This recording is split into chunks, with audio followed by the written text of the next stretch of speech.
குற்றாலத்தில் குளிக்க விடலைன்னு சொல்லி ஒரே அழுகை. எங்கேயாவது தண்ணி இருக்கிற இடத்துக்கு கூட்டிகிட்டு போங்கன்னு சொல்லி பசங்க ஓகே அப்படின்னு சொல்லி மதுரையிலேருந்து ஒரு 2 ஹவர்ஸ் ட்ராவலு. செம ஸ்பாட்டு, நல்ல ஃபால்ஸு, தண்ணி ரொம்ப மூலிகை வாட்டர் ஃப்ரெஷ்ஷாக இருக்கும்.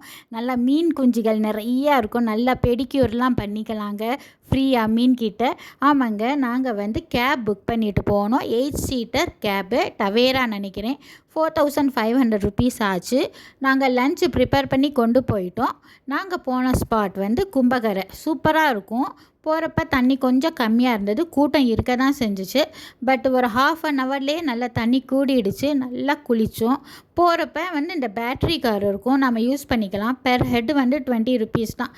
கீழேருந்து மேலே கூட்டிகிட்டு போயிட்டு 20 ருபீஸ், மேலேருந்து கீழே வரணுன்னா அதுக்கு ஒரு 20 ருபீஸ் சார்ஜ் பண்ணுவாங்க பெர் ஹெட்டு.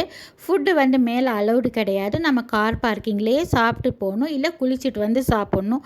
அங்கே ஃபிஷ் ஃப்ரை ட்ரை பண்ணுங்கள், கண்டிப்பாக செம்மையாக இருக்கும். ரொம்ப ஃப்ரெஷ்ஷாக இருக்கும். கொஞ்சம் பார்த்து மட்டும் வாங்கணும். சண்டேஸ்னால் மீன் ரொம்ப ஃப்ரெஷ்ஷாக இருக்கும். அதே மாதிரி ஸ்டார் ஃப்ரூட் கண்டிப்பாக ட்ரை பண்ண வேண்டிய ஒரு ஃப்ரூட்டுங்க. கும்பகரையில் நல்லாயிருக்கும். குற்றாலத்தில் கிடைக்கிற ஸ்டார் ஃப்ரூட் வேறு டேஸ்ட் இருக்கும். கும்பகரையில் விற்கிறது அது வேறு டேஸ்ட் இருக்கும். கண்டிப்பாக ஸ்டார் ஃப்ரூட்டும் ஃபிஷ்ஷும் ட்ரை பண்ணுங்கள். ஃபேமிலியோடு போங்க, சூப்பராக இருக்கும். ஃப்ரெண்ட்ஸை கூட்டிகிட்டு போனால் இன்னும் ஜாலியாக இருக்கும். ஆனால் என்ன, சண்டேனா மத்தியானத்துக்கு மேலே கூட்டம் கூடிடணும். அதனால் காலையில் ஏர்லி மார்னிங் போய் குளிச்சுட்டு வந்தால் நல்லாயிருக்கும். Okay friends, take care, subscribe பண்ணுங்கள், பாய்.